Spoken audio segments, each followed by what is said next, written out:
күнді қазақ халқы ақ дастархан жайып, ақ батамен қарсы алған. Бүгінгі іс шарада күмбірлетіп, күй ойналды, әуелетіп, ән шырқалды. Халқымыз үшін айтулы мереке, айрықша күн. Бұл күн бүкіл тіршілік жаңарып, табиғат түрленіп, жаңаша кейіпке енетін күн.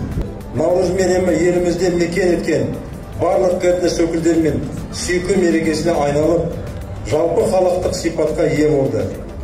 Осындай ауызбіршілігі мен бірлігі жарасқан еліміз экономикалық және саяси тұрғыдан дамып келеді.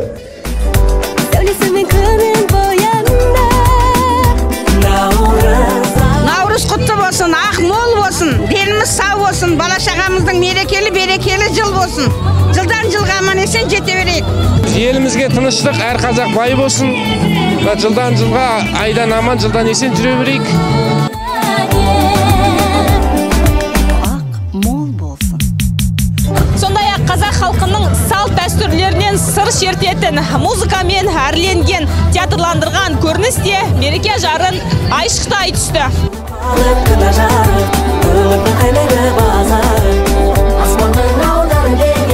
Биылғы Рамазан айы ұлыстың ұлы күнімен қатар келді.